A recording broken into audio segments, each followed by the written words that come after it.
Hello everyone, आज हम discuss करेंगे चैप्टर नंबर 4 मैट्रिसेस के मल्टीपल चॉइस क्वेश्चन जो क्लास 12 अप्लाइड मैथमेटिक्स के सीबीएसई टर्म 1 एग्जाम में बहुत हेल्पफुल रहेंगे। एंड अगर आप कोर मैथ्स के स्टूडेंट भी हैं तो आपके लिए भी हेल्पफुल रहेंगे। तो अगर आप अप्लाइड मैथ्स के स्टूडेंट हैं तो अपने कोर मैथ्स के दोस्तों के साथ ये वीडियो शेयर कर दो, और अगर आप कोर मैथ्स के स्टूडेंट हैं तो अप्लाइड मैथ्स के स्टूडेंट के साथ अप्लाइड मैथ्स के दोस्तों के साथ ये वीडियो शेयर कर दो। अब जो अप्लाइड मैथ्स के स्टूडेंट है वो कहेंगे सर ये तो गलत बात है, चैप्टर नंबर 4 के क्वेश्चंस आप करवा रहे हो, चैप्टर नंबर 1 2 3 का है। अरे बाबू, चैप्टर नंबर 1 और 2 में पहले करवा चुका हूं, आप लोग चैनल पे जाके चेक करो। ये दोनों थंबनेल आपको यहाँ पे देख पा रहे हैं ना, तो आप लोग चैनल पे चेक करो या फिर इसी वीडियो का डिस्क्रिप्शन देख लो, मैंने वहां पे लिंक दिया हुआ है। और जो चैप्टर नंबर 3 है ना वो हमारे एग्जाम में से डिलीटेड है, पूरा का पूरा चैप्टर ही डिलीटेड है, तो उस चैप्टर के एमसीक्यू करने का कोई फायदा नहीं है। दैट इज वाई हम डायरेक्ट चैप्टर नंबर 4 के मल्टीपल चॉइस क्वेश्चन आज करने जा रहे हैं। ठीक है, सारी कहानी क्लियर हो गई है। आइए जल्दी से वीडियो को स्टार्ट करते हैं। देखिए, पहला क्वेश्चन ही एकदम लड्डू लेवल का क्वेश्चन है। कहते हैं कि ये किस टाइप का मैट्रिक्स है। अरे यार, आप यहाँ पे देखो ना, ये फर्स्ट रो है, सेकंड रो है, थर्ड रो है। फर्स्ट कॉलम है, सेकंड कॉलम है, थर्ड कॉलम है। नंबर ऑफ कॉलम और नंबर ऑफ रो इक्वल है, यानी कि ये एक स्क्वायर मैट्रिक्स है। ऑप्शन नंबर सी हमारा आंसर है। लड्डू लेवल क्वेश्चन का लड्डू आंसर 10 सेकंड से पहले सोल्व हो गया। देखिए, क्वेश्चन नंबर 2 जो है वो प्रोडक्ट ऑफ मैट्रिक्स पर बेस्ड है। आपको बस ये देखना है क्या ए और बी मल्टीप्लाई हो सकते हैं, या फिर क्या बी और ए आपस में मल्टीप्लाई हो सकते हैं। आप कहेंगे सर जी देखे कैसे, यहाँ पे एलिमेंट सही से नजर नहीं आ रहे। अरे बाबू, आपके पास बुक है, बुक को ओपन कर लो, दिक्कत ही किस बात की है। एंड अगर आपने बुक ओपन नहीं करी हुई तो भी कोई प्रॉब्लम नहीं है। आपको एलिमेंट का मल्टीप्लाई थोड़ी करना है, आपको बस number of row number of column check करना है। तो यहाँ पे देखो जरा, ये पहली रो, ये सेकंड रो, तो यहाँ पे आ गया 2। ये पहला कॉलम, दूसरा कॉलम, तीसरा कॉलम, तो इसका ऑर्डर आ गया 2 क्रॉस 3। यहाँ पे देखो पहला दूसरा तीसरा, यानी कि इसके अंदर 3 रो हैं। ये पहला और दूसरा, यानी कि इसके अंदर टोटल मिलाकर के 2 कॉलम हैं। तो अब आप चेक कर लो, यहाँ पे मैं लिख देता हूँ ए, यहाँ पे हम लिख देते हैं बी। ए का ऑर्डर है 2 into 3 और बी का ऑर्डर है 3 into 2। ये 3 और 3 एकदम आपस में मैच हो गए हैं, यानी कि ए बी पॉसिबल है, ए और बी पॉसिबल है। बी ए को चेक करने के लिए बी को आगे कर लो, ए को पीछे कर लो। बी का ऑर्डर है 3 और 2, ए का ऑर्डर है 2 और 3। क्वेश्चन खत्म हो गया, 2 और 2 सेम है, यानी कि बी और ए भी पॉसिबल है, ए बी भी पॉसिबल है, बी ए भी पॉसिबल है, दोनों पॉसिबल है, यानी कि ऑप्शन सी आंसर आ गया। लड्डू लेवल के क्वेश्चन है, इसी तरह फटाफट से आपको अपने एग्जाम में भी सॉल्व करते जाना है। देखो, तीसरा क्वेश्चन कहता है अगर ए का ऑर्डर है m क्रॉस n और एक बी मैट्रिक्स है, और क्वेश्चन कहता है कि अगर ए बी और बी ए दोनों के दोनों डिफाइन है, तो जरा बताइए जो बी का ऑर्डर होना चाहिए वो क्या होना चाहिए, है ना। हमें बताना है बी का ऑर्डर क्या होना चाहिए। तो आप जरा यहाँ पे देखो ध्यान से, इस वाले क्वेश्चन को देखो, इसको एक एग्जाम्पल की तरह ट्रीट करो। यहाँ पे देखो, एक ये ए मैट्रिक्स था, इसका ऑर्डर था 2 और 3, और एक ये बी मैट्रिक्स था, इसका ऑर्डर था 3 और 2। और इस वाले पर्टिकुलर एग्जाम्पल के अंदर ए बी भी पॉसिबल हो गया था और बी ए भी पॉसिबल हो गया था। ऐसा इसलिए हुआ था क्योंकि जो मैट्रिक्स ए का ऑर्डर था उसका जस्ट अपोजिट मैट्रिक्स बी का ऑर्डर था। यानी कि अगर मैट्रिक्स ए का ऑर्डर आपको m क्रॉस n मिलता है, और अगर आप मैट्रिक्स बी के ऑर्डर को इसको उल्टा करके लिखते हो, उल्टा करके यानी कि n क्रॉस m लिखते हो, तो आपका ए बी भी पॉसिबल हो जाएगा और आपका बी ए भी पॉसिबल हो जाएगा। यानी कि जो ये क्वेश्चन नंबर 2 है, ये वाला क्वेश्चन हमारी स्किल देखना चाह रहा है कि क्या हमें ये बातें मालूम है कि मल्टीप्लाई कैसे होता है। बस इतना, मल्टीप्लाई करना नहीं है, बस मल्टीप्लाई कैसे होता है ये हमारी स्किल देखना चाह रहा था। तो हमने अपनी स्किल क्वेश्चन को दिखा दिया है। हमें पता चल गया अगर ए बी और बी ए दोनों के दोनों पॉसिबल करवाने हैं, तो जो ए का ऑर्डर होगा जस्ट उसका रिवर्स हमें बी का ऑर्डर रखना पड़ेगा। तो ए का ऑर्डर ये कहते हैं कि m क्रॉस n है, तो बी का ऑर्डर n क्रॉस m हो जाएगा। Option number D. लड्डू लेवल क्वेश्चन है, बच्चे लेवल वाला क्वेश्चन। देखिए, फोर्थ क्वेश्चन ना हमारे एग्जाम में आने के बहुत ज्यादा चांसेस हैं, क्योंकि इसके अंदर हमें बेसिकली सोल्व करना है, और इसके अंदर ये हमें ट्रांसपोज का कंसेप्ट यूज करवाना चाहता है। देखो क्या कहता है ये, जो ए है वो ए ट्रांसपोज के इक्वल है। तो यहाँ पे मैं लिख देता हूँ ए का वैल्यू जो है, ए का वैल्यू जो है वो -3 x y और 5 है। और अगर हम इसका ट्रांसपोज कर देंगे ए टी, मैं टी लिखता हूँ, ठीक है, ए की पावर मैं टी लिखता हूँ, आप समझ जाओ, ए ट्रांसपोज है ये। अगर ए ट्रांसपोज करेंगे तो यार जो ये वाला रो है ये कॉलम हो जाएगा, तो -3x आ जाएगा, या y और 5 यहाँ पे आ जाएगा, ऐसे करके y और 5 ये ट्रांसपोज आ गया। क्वेश्चन कह रहा है कि ये इक्वल हैं, ये इक्वल हैं, जो ए है वो ए ट्रांसपोज के इक्वल है। तो यहाँ पे लिख देते हैं, ये -3 है, ये x है, ये y है, ये 5 है, और इसके इक्वल टू में यहाँ पे लिख देंगे -3 है, x है, y है, और यहाँ पे 5 है। अब आप यहाँ पे देखो, आपको ये पता चल रहा है कि x और y दोनों के दोनों इक्वल आ रहे हैं, x और y दोनों के दोनों इक्वल आ रहे हैं, है ना, x और y दोनों के दोनों इक्वल आ रहे हैं, लेकिन कोई कांस्टेंट जनरेट नहीं कर रहे। तो कोई समस्या नहीं है यार, कौन सी बड़ी बात हो गई। ऑप्शन सी देखो यहाँ पे, ये रहा x इक्वल टू y, खत्म क्वेश्चन। भाई अगर कांस्टेंट जनरेट नहीं हो पा रहा तो हमारी क्या गलती है, हमने तो पूरा सोल्व करा, हमने x और y को सोल्व करने का कोशिश करा, जो क्वेश्चन के अंदर बोला जा रहा था वो हमने अप्लाई करा। अब अगर कोई कांस्टेंट नहीं आ पा रहा तो हमारी गलती थोड़ी है इसके अंदर। हमारा आंसर आ गया भैया ऑप्शन नंबर सी, x और y दोनों के दोनों इक्वल है। एंड आपका एक मैं छोटा सा होमवर्क देता हूं, आप मुझे कमेंट सेक्शन में बताना कि अगर ए ट्रांसपोज ए के इक्वल होता है तो जो ए है वो कौन से टाइप का मैट्रिक्स होता है। ये आपका होमवर्क है, मुझे आप चैट सेक्शन में बताना, ठीक है। देखिए फिफ्थ क्वेश्चन के अंदर ये हमसे कैलकुलेशन करवाना चाह रहा है, तो जो क्वेश्चन कैलकुलेशन का आएगा ना उसको आप घबराना मत, ठीक है। उसके अंदर थोड़ा सा टाइम लगेगा, क्योंकि यार मैट्रिक्स का मल्टीप्लाई जो होता है थोड़ा सा टाइम लगाता है, तो थोड़ा सा टाइम लगेगा, लेकिन डरना नहीं है, मल्टीप्लाई करना है, आंसर हमारा डेफिनेटली आ जाएगा। तो ये कह रहे हैं कि भाई ए का वैल्यू ये है, बताओ ए स्क्वायर माइनस में 6a क्या होगा। ओके, यानी कि पहले हमें ए स्क्वायर चाहिए, और ए स्क्वायर होता है ए मल्टीप्लाई बाय ए को ए से मल्टीप्लाई करने का है।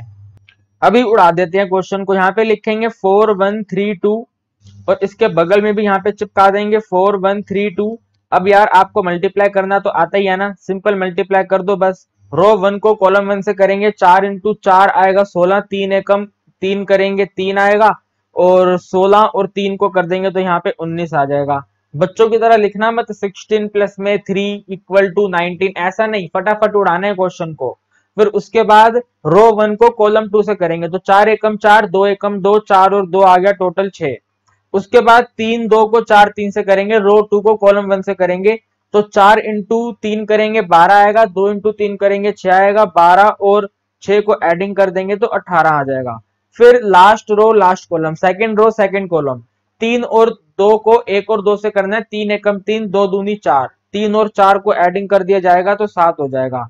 तो ये ए स्क्वायर आ गया, इसमें से 6a माइनस करना है, तो यहाँ पे हम 6a नोट कर लेते हैं। 6a का मतलब है इसको 6 से मल्टीप्लाई करना, तो 6 से मल्टीप्लाई करेंगे, 6 इंटू 4 24, 6 एकम 6, 6 इंटू 3 18, 6 इंटू 2 12, ठीक है। इन दोनों को माइनस करना है यार, 19 में से 24 को माइनस करेंगे तो -5 आएगा, 6 में से 6 करेंगे 0, 18 में से 18 0, 7 में से 12 माइनस करेंगे तो -5। ये इनका सब्ट्रैक्शन आ गया। -5 कॉमन ले लेंगे, यहाँ पे लिख देंगे 1 0 0 और 1, 1 0 0 और 1, यहाँ पे देखो लिखा हुआ है 1 0 0 1 आई है। अगर ये नहीं लिख के देते तो भी हमें पता चल जाता वो आई होता है, यानी कि अगर आंसर विल बी माइनस में 5i, माइनस में 5i बोले तो ऑप्शन नंबर बी। कितना आसान क्वेश्चन था, मल्टीप्लाई करना था और आंसर आ गया हमारा। देखो क्वेश्चन नंबर 6 थोड़ा सा कुछ बच्चों के लिए कंफ्यूजिंग हो सकता है, क्योंकि हमें इसके अंदर पहले मैट्रिक्स बनाना पड़ेगा और उसके बाद मल्टीप्लाई करना है। तो जरा ध्यान से देखिएगा, यहाँ पे ये एलिमेंट को शो कर रहा है, जो ए आई जे एलिमेंट है 2 क्रॉस 2 के, उनके ऊपर कंडीशन डाली हुई है, अगर आई और जे इक्वल नहीं है तो आंसर 1 होगा, और अगर आई और जे इक्वल है तो आंसर 0 होगा। तो 2 क्रॉस 2 का मतलब है 4 एलिमेंट आएंगे, पहला 1 1 आएगा, दूसरा 1 2 आएगा, तीसरा 2 1 आएगा, और चौथा 2 2 आएगा। अब आप यहाँ पे देखो आई और जे अगर इक्वल हैं तो उनका आंसर 0 है, आई और जे अगर इक्वल हैं तो इनका आंसर 0 है। आई और जे इक्वल यहाँ पे है, 1 1 इक्वल है और 2 2 इक्वल है, यहाँ पे आंसर 0 है। और जहाँ पे इक्वल नहीं है, अरे बेटा यहाँ पे दिया हुआ है उनका आंसर 1 है, तो यहाँ पे 1 आ गया, यहाँ पे 1 आ गया, हमारा मैट्रिक्स ए रेडी हो गया। मैट्रिक्स ए का पहला एलिमेंट 0 है, दूसरा एलिमेंट 1 है, तीसरा एलिमेंट 1 है, चौथा एलिमेंट 0 है। बस इसको ए स्क्वायर कर दो, हमारा आंसर आ जाएगा। तो अगर ए स्क्वायर करेंगे ऐसे करके, ए स्क्वायर इज इक्वल टू, यानी कि 0 1 1 0 को दोबारे से मल्टीप्लाई कर देंगे 0 1 1 0 से, ठीक है। एकदम आराम से तसल्ली के साथ मल्टीप्लाई करेंगे। 0 में 0 मल्टीप्लाई करेंगे 0 होएगा, 1 को 1 से मल्टीप्लाई करेंगे 1 आएगा, 0 प्लस 1 करेंगे तो आंसर 1 आ गया, पहला एलिमेंट 1 आ गया। फिर उसके बाद 0 को 1 से करेंगे 0 होगा, 1 को 0 से करेंगे 0 होगा, अगला एलिमेंट 0 आ गया। 1 को 0 से करेंगे 0, यानी कि यहाँ पे 0 आएगा। 1 को 1 से करेंगे 1 आएगा, 0 को 0 से करेंगे 0 आएगा, 1 प्लस 0 करेंगे 1 आएगा, टोटल वैल्यू लास्ट में 1 आएगी। और आप ये अच्छी तरह देख सकते हैं कि ये एक आइडेंटिटी मैट्रिक्स है। आइडेंटिटी मैट्रिक्स बोले तो ऑप्शन नंबर ए है। कितना लड्डू लेवल का क्वेश्चन है बताओ। क्वेश्चन समझ रहे थे कि हम इसको उड़ा नहीं पाएंगे, हमने तो इसके छक्के छुड़ा दिए। आगे बढ़ते हैं। क्वेश्चन नंबर 7 देखो, कहता है कि कितने टोटल नंबर ऑफ मैट्रिसेस हम बना पाएंगे। और मैट्रिक्स का ऑर्डर दिया हुआ है 3 क्रॉस 3। 3 क्रॉस 3 का मतलब है टोटल 9 एंट्री फिल करनी है। 3 क्रॉस 3 का मतलब है टोटल 9 एंट्री फिल करनी है। और इस एंट्री के अंदर सिर्फ 0 और 1 का यूज करेंगे। भाई 0 और 1 का यूज करेंगे, यानी कि 2 की पावर 9 आंसर होगा। 2 की पावर 9 होता है 512। 512 बोले तो ऑप्शन नंबर डी हमारा आंसर है। खत्म, क्वेश्चन उड़ाते जाने हैं एकदम फटाफट। क्वेश्चन नंबर 8 कहता है कि ए और बी जो है वो स्क्वायर मैट्रिक्स है। तो जरा बताओ ए प्लस बी, ए माइनस बी का मतलब इसका मल्टीप्लीकेशन क्या बनेगा, है ना। चलो देख लेते हैं, देख लेते हैं। यहाँ पे ऐसे लिख देते हैं ए प्लस बी, पहले ऐसे लिखते हैं, पूरा नोट कर लेते हैं। ए प्लस बी का मल्टीप्लाई करना है ए माइनस बी से। तो यार पहले ये ए यहाँ मल्टीप्लाई होगा, तो ये आ जाएगा A bracket A minus B, ठीक है, A bracket A minus B. फिर ये प्लस का बी मल्टीप्लाई होगा, तो प्लस का B multiply by A minus B. ये ए से मल्टीप्लाई होगा तो ए स्क्वायर, ये ए बी से मल्टीप्लाई होगा तो माइनस ए बी, ये बी ए से मल्टीप्लाई होगा तो प्लस में बी ए, ये बी बी से मल्टीप्लाई होगा तो माइनस में बी स्क्वायर। इसका आंसर एकदम यही रहेगा, सेम टू सेम, क्योंकि हमें क्वेश्चन में बोला नहीं गया कि ए बी और बी ए का जो मल्टीप्लीकेशन है वो सेम है। अगर मल्टीप्लीकेशन सेम होता तो हम दोनों को कट करके आंसर लिखते ए स्क्वायर माइनस बी स्क्वायर। अब आप कहेंगे सर हमने ना छोटी क्लास से पढ़ा है ए प्लस बी ए माइनस बी ए स्क्वायर माइनस बी स्क्वायर होता है।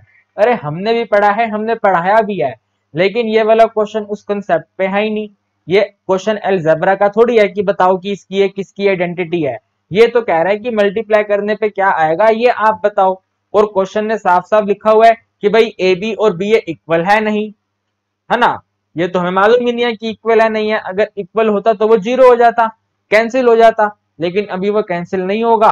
तो हमारा आंसर एकदम सेम टू सेम यही रहेगा। जरा देखो कहां पे आइए, A square minus A B, ये रहा A square minus A B plus B A and minus B square, option C हमारा आंसर है। लड्डू लेवल का क्वेश्चन है ना, लड्डू ही आंसर होगा इसका। आगे बढ़ते हैं। अब देखिए 9th क्वेश्चन के अंदर हमें कंडीशन दिया हुआ है कि जो ए स्क्वायर है ना वो आई के इक्वल है। जो ए स्क्वायर है वो आई के इक्वल है। तो आप बताइए इसको अगर ओपन किया जाएगा तो इसका वैल्यू क्या होगा। तो पहले इसको नोट करेंगे। इधर we have given a plus में आई का power 3, a plus i power 3, फिर इसमें एडिंग कर देंगे ए माइनस में आई की पावर 3, फिर इसमें माइनस कर देंगे 7a। एकदम ध्यान से मुझे आपका फोकस इधर चाहिए, फोकस आपका हटना नहीं चाहिए। पहले a प्लस बी की पावर 3 अप्लाई करेंगे, तो ये बन जाएगा भाई a की पावर 3 प्लस में 3a square B, 3a square B, फिर आएगा 3a B square, 3a B square, और फिर आएगा b की पावर 3 यानी कि i की पावर 3। फिर इसमें एडिंग कर देंगे a माइनस बी की पावर 3, तो वो हो जाएगा भाई a की पावर 3 माइनस में 3a स्क्वायर बी, फिर इसमें एडिंग कर देंगे 3ab स्क्वायर, 3ab स्क्वायर, और फिर इसमें माइनस कर देंगे i की पावर 3 और लास्ट में माइनस में 7a कॉपी कर देंगे। अब हमें इसके अंदर काटा पीटी खेलना है। तो जरा काटा पीटी खेलने के लिए ध्यान से देखो, ये वाला प्लस है ये वाला माइनस है, दोनों कैंसिल हो जाएंगे। और काटा पीटी खेलनी है, देखो यहाँ पे ये प्लस है ये माइनस है, ये भी काटा पीटी में कैंसिल हो जाएंगे। बाकी और कुछ कैंसिल नहीं हो रहा, तो a की पावर 3 और a की पावर 3, a की पावर 3 a की पावर 3 हो जाएगा भैया 2a की पावर 3, ठीक है ना। यहाँ पे ये प्लस का 3 है, यहाँ पे भी प्लस का 3 है, तो 3 + 3 6 हो जाएगा, तो 6ai² आएगा। ठीक है, और वो लास्ट में से आ जाएगा माइनस में 7a। ओके ठीक है। अब आप देखो जो आई होता है ना, आई एक आइडेंटिटी मैट्रिक्स होता है।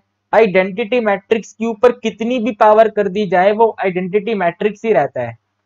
यानी कि आई की पावर 2 करोगे, 3 करोगे, 4 करोगे, 7 करोगे, कोई भी नेचुरल नंबर करोगे तो उसका आंसर आई रहेगा। यानी कि यहाँ पे जो आई की पावर 2 है ना, ये आई हो जाएगा। तो यहाँ पे लिख देते हैं this is 2a³ 2a³ plus में 6a प्लस में 6a और माइनस में 7a। ये 6a और 7a को सोल्व करेंगे तो माइनस a आ जाएगा, और यहाँ पे है ये माइनस में 2a की पावर 3। अब हम यहाँ पे इसको यूज करेंगे। देखो a² का वैल्यू दिया हुआ है आई, a² का वैल्यू दिया हुआ है आई, तो दोनों तरफ a मैट्रिक्स मल्टीप्लाई कर दो। तो a multiply a² is equal to a multiply I आ गया। a को i से करेंगे तो a आ जाएगा, और यहाँ पे a की पावर 3 आ जाएगा। यानी कि जो a की पावर 3 है वो a के इक्वल है। तो यहाँ पे इस a की पावर 3 को काटा मार के यहाँ पे लिख देंगे 2a, 2a में माइनस करेंगे a, तो आंसर आ जाएगा a। आंसर कितना आ गया a बोले तो ऑप्शन नंबर a आंसर है। A for Apple, A for a हमारा आंसर आ गया है ना। क्वेश्चन नंबर 10 देखो, लड्डू लेवल का क्वेश्चन है, मल्टीप्लाई करवाना चाहता है। मल्टीप्लाई करवाने के बाद कहता है कि ये I2 के बराबर है। अरे I2 का मतलब है आइडेंटिटी मैट्रिक्स है, मल्टीप्लाई कर लेते हैं यार। ये वाला जो 1/3 और ये वाला जो 2 है, ये पहले इन दोनों से मल्टीप्लाई होगा। और बहुत अच्छी बात है, इसमें एक एलिमेंट 0 दिया हुआ है, तो 0 को तो देखना ही नहीं है, बस 1/3 को 3 से मल्टीप्लाई कर देना है। 1/3 को 3 से मल्टीप्लाई करेंगे तो 3 आ जाएगा। फिर ये 1/3 जब 6 से मल्टीप्लाई होगा तो 2 आ जाएगा, ध्यान रखना वहां पे 2 आ गया। फिर इस वाले +2 को -1 से करेंगे तो -2 आ गया। भाई पहले +2 आया था, बाद में -2 आ गया, यानी कि 0 आ गया इधर। ठीक है, फिर देखो यहाँ पे भी 0 दिया हुआ है। 0 को 3 से करूंगा 0 हो जाएगा, 2x - 3 को 0 से करूंगा 0 हो जाएगा। उसके बाद फिर इस वाले 0 को जब 6 पे करेंगे तो यहाँ पे 0 आ जाएगा, और 2x - 3 को -1 से करेंगे। ये बहुत बढ़िया गेम है, प्लस के 2x - 3 को माइनस के 1 से मल्टीप्लाई करना है। देखो -1 मल्टीप्लाई बाय 2x - 3, तो क्यों ना इसके साइन चेंज करके लिख दिया जाए। यहाँ पे आ जाएगा ये 3 माइनस में 2x, 3 माइनस में 2x, भाई पहला तो 0 हो गया ना। तो 3 माइनस में 2x should be equal to, this should be equal to this should be equal to 1 0 0 और 1। अरे दोस्तों आपने मुझे बताया नहीं भाई, 1/3 को 3 से मल्टीप्लाई करेंगे तो 1 आएगा ना, 3 थोड़ी आएगा। मजाक कर रहे हो मेरे साथ आप, यहाँ पे 1 आएगा इधर, है ना। ये वाला 1/3 जब 3 से मल्टीप्लाई होगा तो 1 आंसर आएगा, बाकी सब एकदम करेक्ट है। इसको हमने ऑर्डर क्लोज करा। अब ये 3 माइनस में 2x जो है वो इस 1 के इक्वल है, तो यहाँ पे लिख देंगे कि 3 माइनस में 2x का वैल्यू 1 के इक्वल है, यानी कि माइनस में 2x का वैल्यू -2 के इक्वल है, यानी कि -2 कैंसिल होने पे x का वैल्यू 1 के इक्वल है। 1 बोले तो ऑप्शन सी। भाई क्या बात हो गई, इस बुक के सारे आंसर ऑप्शन सी आ रहे हैं। चलिए कोई बात नहीं, हम अपनी तरफ से सही कर रहे हैं, इस बात की हमें तसल्ली होनी चाहिए। ऑप्शन नंबर सी हमारा करेक्ट आंसर है। ठीक है, फिर देखिए क्वेश्चन नंबर 11 में ये कह रहा है कि पहले a² करो, फिर उसमें आप x और a को माइनस करो, और ये इक्वल होगा आपका I2 के। तो बताइए x का वैल्यू क्या है। ये वाले क्वेश्चन में हल्का सा टाइम ज्यादा लगेगा, लेकिन हो जाएगा सोल्व, डेफिनेटली हो जाएगा। आइए फटाफट से करते हैं पहले इसका स्क्वायर। तो यहाँ पे लिख देंगे a² equal to a multiply by a multiply a का मतलब है भैया 1 2 2 3, 1 2 2 3 का मल्टीप्लीकेशन 1 2 2 3 से। ठीक है ना, 1 2 को 1 2 से करेंगे, 1 का स्क्वायर 1, 2 का स्क्वायर मतलब 2 × 2 4, टोटल मिला करके 5 आ जाएगा। 1 2 को 2 3 से करेंगे, 1 2 जा 2 और 2 3 जा 6, 2 और 3, 2 और 6 को एडिंग करेंगे तो 8 आ जाएगा।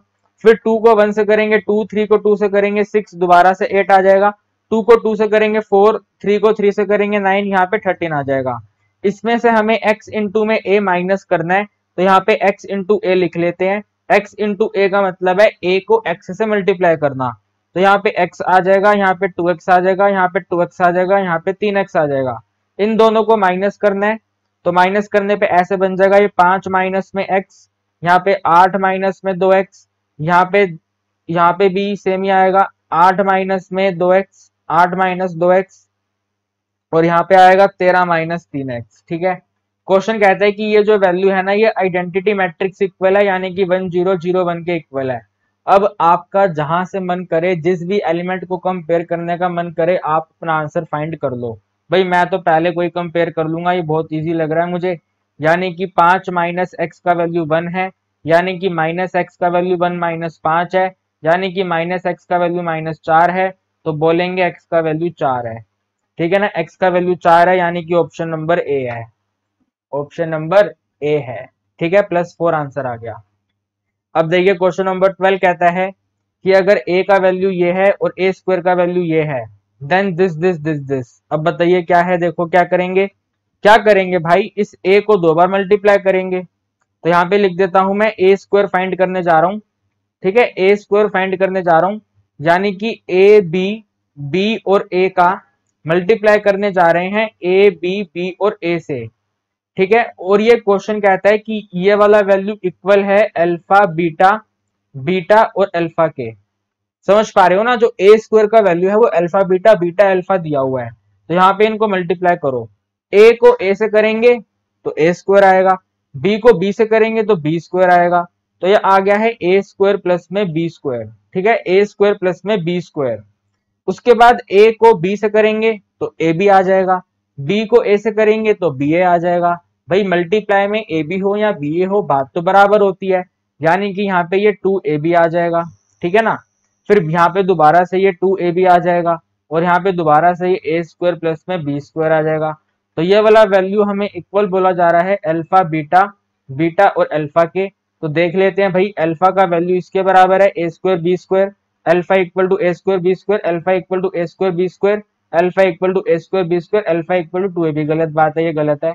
And beta is equal to 2ab, beta is equal to में 2ab, देखो ये रहा यहाँ पे beta is equal to 2ab। तो हमारा आंसर आ गया इसका ऑप्शन नंबर बी। कितना सिंपल है ये, मल्टीप्लाई करो आंसर आ जाएगा। कितना सिंपल क्वेश्चन है। अगर फिर भी आपको कहीं डाउट आ रहा है तो मुझे आप कमेंट सेक्शन में बताओ, मैं अगली वाली वीडियो के अंदर दोबारा आपको सॉल्व करवा दूंगा यार, कोई दिक्कत वाली बात नहीं है। ठीक है, बस आप मुझे बता दो। देखिए 13th नंबर क्वेश्चन हमने आपको अभी थोड़ी देर पहले करवाया था, जिसके अंदर हमने ए स्क्वायर डिटरमाइन करा था। तो एक बार दोबारा इसको सेम उसी तरीके से सोल्व करना है। ये टू ऑर्डर 2 दिया हुआ है, यानी कि 4 एलिमेंट है। A1 1 है, A1 2 है, A2 1 है और A2 2 है। ठीक है, टोटल 4 एलिमेंट है। और इन 4 एलिमेंट पे कंडीशन क्या है, अगर i और j बराबर है तो आंसर 0, तो ये भी 0 और ये भी 0, और अगर बराबर नहीं है तो 1। आपको याद है ना, मैंने ए स्क्वायर डिटरमाइन करा था a मल्टीप्लाई बाय a करके। यहाँ पे a लिख लेते हैं, हमारा जो ए मैट्रिक्स है उसको नोट कर लेते हैं। ये आ जाएगा 0 1 1 और 0। ठीक है, आपको याद होगा डेफिनेटली ए स्क्वायर को मल्टीप्लाई करा था तो ये आई आया था, है ना, ए स्क्वायर को मल्टीप्लाई करा था तो ये आई आया था। अरे भूल तो नहीं गए, देखो दिखा देता हूं मैं आपको। देखो ये रहा एकदम डिट्टो क्वेश्चन, हूबहू क्वेश्चन, यही है ना। देखो यहाँ पे हमने ये ए स्क्वायर डिटरमाइन करा था तो ये हमारा आई आया था, मल्टीप्लीकेशन इसका आई था। तो मैंने उसी सेम चीज को यहाँ पे कॉपी करके लिख दिया कि ए स्क्वायर का वैल्यू आई है। और अभी आपको याद है ना, हमने करा था ए स्क्वायर का वैल्यू अगर आई होता है और अगर हमें ए का पावर 3 डिटरमाइन करना है तो ए का पावर 3 के लिए ए मल्टीप्लाई कर दो दोनों तरफ। अरे कितना सिंपल क्वेश्चन है यार, ए को मल्टीप्लाई कर दो दोनों तरफ एक्सपोनेंट रूल के अकॉर्डिंग, तो ए की पावर 3 बन जाएगा, यहाँ पे ए आ जाएगा, तो ए हमारा आंसर आ गया। मल्टीप्लाई करने की जरूरत ही नहीं पड़ी यार, जो ए क्यूब है वो हमारा ए आ गया, यानी कि ऑप्शन ए आंसर है। अब आप कहेंगे सर नहीं सर बिल्कुल गलत बात है, सर बिल्कुल गलत बात है, आप मल्टीप्लाई करके दिखाओ हमें। अरे यार भरोसा नहीं है तुम्हें अभी तक मेरे ऊपर। देखो ए स्क्वायर का वैल्यू आई आ गया, आपको ए का पावर 3 चाहिए, ए की पावर 3 को लिख दो इसको ए स्क्वायर मल्टीप्लाई बाय ए करके। ठीक है, ए स्क्वायर का वैल्यू आई है तो आई मल्टीप्लाई ए करके ऐसे लिख दो। यहाँ पे आई का वैल्यू लिख दो 1 0 0 और 1, और इसके साथ में ए नोट कर लो। ए का वैल्यू है भाई 0 1 1 और 0, इनको मल्टीप्लाई कर दो फटाफट, तेजी में मल्टीप्लाई करो। यहाँ 0 आ जाएगा, यहाँ 1 आ जाएगा, ठीक है, यहाँ भी 1 आएगा, और फिर उसके बाद यहाँ पे 0 आ जाएगा। तो 0 1 1 0 किसके इक्वल है, ए के इक्वल है। अरे स्मार्टनेस दिखानी है अपने एग्जाम में, ठीक है, ये तो बेसिक मेथड है यार, बेसिक मेथड थोड़ी करना है पेपर में। भाई पेपर के अंदर अपनी स्पीड इंक्रीज करके रखनी है अपने को यार, समझने की कोशिश करो। तो ट्राई टू अंडरस्टैंड दिस वाला मेथड, ठीक है, इस मेथड को सीखने का कोशिश करना। देखिए क्वेश्चन नंबर 14 हमारे चैप्टर नंबर 4 मैट्रिसेस चैप्टर का लास्ट क्वेश्चन है और एकदम इजी क्वेश्चन है। क्वेश्चन ने कंडीशन दिया हुआ है कि जो ए स्क्वायर है वो ए है, बहुत ही बढ़िया। जो ए स्क्वायर का वैल्यू है वो ए है, तो बताना है कि इसका वैल्यू क्या होगा। अरे यार क्या है ये, आई माइनस में ए की पावर 3, आई माइनस ए की पावर 3 में ए ऐड करना है, यही तो करना है। तो पहले ए माइनस बी की पावर 3 अप्लाई कर देते हैं, ये बन जाएगा आई की पावर 3, फिर इसमें माइनस कर देंगे 3 multiply by I square multiply A, फिर इसमें एडिंग कर देंगे 3 multiply I multiply A square, और फिर इसमें लास्ट में हम माइनस कर देंगे ए की पावर 3, और फिर इसमें लास्ट में ऐड कर देंगे ए, ये वाला ए हमने एकदम लास्ट में ऐड कर दिया। अब यहाँ पे ध्यान से देखते जाओ, मैंने आपको अभी थोड़ी देर पहले बताया था कि आइडेंटिटी मैट्रिक्स के ऊपर कितनी भी पावर कर दी जाए आंसर हमारा आइडेंटिटी मैट्रिक्स रहता है, यानी कि आंसर आई रहता है। तो ये वाला जो i3 है ये आई हो जाएगा, फिर इसमें माइनस करेंगे, देखो ये जो i का पावर 2 है ये भी आई हो जाएगा, तो ये 3ia हो जाएगा, फिर इसमें एडिंग करेंगे 3i, और ये क्वेश्चन कह रहा है जो ए स्क्वायर है वो ए है, तो इस वाले ए स्क्वायर की जगह पे ए लिख देंगे। इस ए की पावर 3 को अभी के लिए ए की पावर 3 रहने दो, ए की पावर 3 में आप एडिंग कर लो ए, ठीक है। फिर से यहाँ पर ये आई सेम रहेगा। अब आपको ये बात मालूम है ना कि अगर आई इंटू ए हो या फिर ए इंटू में आई हो, इन दोनों का ही जो आंसर होता है वो ए होता है, यानी कि इसका भी आंसर ए होगा और इसका भी आंसर ए होगा। तो माइनस में 3a और प्लस में 3a, माइनस में 3a प्लस में 3a। अब ये जो a की पावर 3 है ना, आप इसको ऐसे लिख दो, माइनस में a की पावर 2 मल्टीप्लाई बाय a, और इसमें एडिंग कर दो a, ठीक है ना, समझ लो मेरी बात को। ये वाली दोनों चीजें कैंसिल हो जाएंगी, आपके पास यहाँ पे आ जाएगा i, आपके पास यहाँ पे आ जाएगा i, और i में एडिंग कर देंगे अपन यहाँ पे 3a, ठीक है। अब यहाँ पे ध्यान से देखो, ये वाला जो ए स्क्वायर और ए है, तो क्वेश्चन क्या कह रहा है, जो ए स्क्वायर है वो ए के इक्वल है, तो ये वाला जो ए स्क्वायर है ये यहाँ पे ए बन जाएगा, और साथ में ये वाला ए कॉपी हो जाएगा, तो ए मल्टीप्लाई ए, और इसमें एडिंग करेंगे दोबारा से ए, तो यार ये दोबारा से यहाँ पे ए स्क्वायर हो जाएगा। अरे मेरी बात समझ पा रहे हैं ना आप, जो a की पावर 3 था उसको a स्क्वायर और a कर दिया, फिर a स्क्वायर को a कॉपी करा, यहाँ पे क्वेश्चन कह रहा था कि a स्क्वायर a है, फिर से वो मल्टीप्लाई होकर के a स्क्वायर हो गया, ठीक है ना, फिर से वो मल्टीप्लाई होकर के a स्क्वायर हो गया। और ये यहाँ पे इसको लिख देते हैं i प्लस में 3a, i प्लस में 3a, माइनस में ये a, माइनस में a स्क्वायर और प्लस में a। अब ये जो a स्क्वायर है ये कम बकत दोबारा से a हो गया है, भाई ये दोबारा से a बन गया है, यानी कि वैल्यू बनी है i प्लस में 3a, i प्लस में 3a माइनस में a प्लस में a, तो ये वाली दोनों चीजें कैंसिल हो गई। अरे भाई दोनों की दोनों चीजें कैंसिल हो गई, और आपने मेरी यहाँ पे एक मिस्टेक करवा दी है भाई। आप लोग ना बहुत गंदे बच्चे हो यार, बहुत बहुत बहुत गंदे बच्चे हो। देखो मैंने क्या कहा था, यहाँ पर ये -3a और ये 3a तो कट गया, तो फिर आपने यहाँ पे दोबारा नोटिंग करवा दिया मेरे को, बहुत गलत बात है यार, ये ना बहुत गलत बात है, बहुत बहुत बहुत गलत बात है। देखो 3a तो यहाँ पे आएगा ही नहीं, तो सब कुछ कट चुका है, तो आंसर हमारा आई आ गया। आई बोले तो ऑप्शन नंबर ए हमारा आंसर आ गया, ठीक है, आई बोले तो ऑप्शन नंबर ए हमारा आंसर आ गया। और यहीं पे हमारा चैप्टर नंबर 4 का एमसीक्यू क्वेश्चन भी कंप्लीट हो गया। अगर आपको किसी क्वेश्चन में कोई डाउट है तो आप डेफिनेटली कमेंट सेक्शन का यूज करिए, मैं आपको डेफिनेटली आपके कमेंट का रिप्लाई करूंगा, आपका डाउट सॉल्व कर दूंगा। और अगर आपका डाउट कुछ ज्यादा खतरनाक लेवल का हुआ तो उसको मैं अगली वीडियो के अंदर क्वेश्चन बना करके ही सॉल्व कर दूंगा। आज के लिए इतना ही, मिलेंगे नेक्स्ट वीडियो में, डिस्कस करेंगे चैप्टर नंबर 5 डिटर्मिनेंट के multiple choice question. Till then bye bye, good night everyone, bye bye. And दोस्तों वीडियो को अपने दोस्तों के साथ शेयर जरूर कर देना। Bye bye everyone, bye bye.